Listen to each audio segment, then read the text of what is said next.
So, it's a matter of balance and timing. Ang kagandahan, ngayon, feeling ko the timing tama lang. Panahon na para magpatupad ng regulasyon sa paggamit ng social media.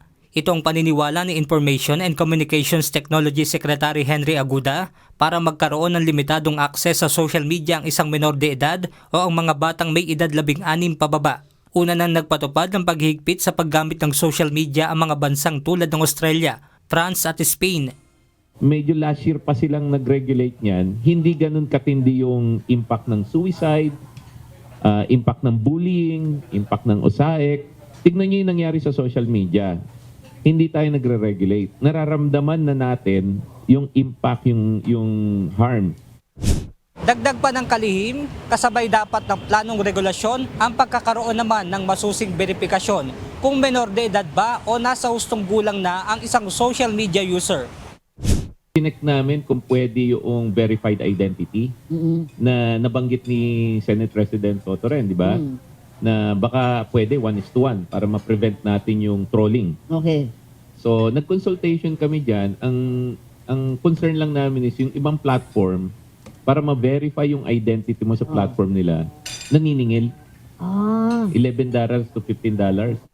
Para naman sa magulang na si Emma Rose Viloria, sang-ayon siya sa panukalang ito, lalo na sa panahon ngayon na walang restriksyon ng access ng isang menor de edad sa social media.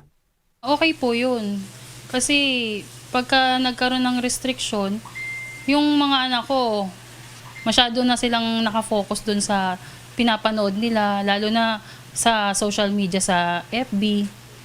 Talamak yung mga murahan, may mga masyadong rebellious yung mga pananalita nila, mga content na ginagawa sa panahon ngayon. Gayunman, hindi anya ito dapat lubusang ipagbawal sa mga kabataan, lalo dahil may mapapakinabangan pa rin naman dito. Yung social media na yan, ano yan parang guide din yan sa mga bata, lalo na sa pag-aaral nila. May mga nakukuha din naman silang mga activity dyan. Kasi ginagamit din nila yan sa school Gumagawa ng mga group page yung mga teacher nila. Diyan din sila diyan nila pinapasa yung mga minsang activity, lalo pagka asynchronous sila. Kasabay naman ng paggunita ng International Safer Internet Days kahapon, binigyang importansya ang paglaban ng pamahalaan kontra online sexual abuse or exploitation of children at ang child sexual abuse or exploitation materials. Okay sa atin yung freedom of expression, okay sa atin yung political talk. Pero as soon as maging delikado yan para sa mga bata at sa mga kababaihan, shutdown ka agad yan. Magalit na kung sino magalit. Yan yung nangyari po sa amin kay Grok. Samantala, inihayag din ni Secretary Aguda na nakausap na nila ang mga social media platform head at nangako ang mga ito ng pakikipagtulungan para labanan ang paglaganap ng fake news online.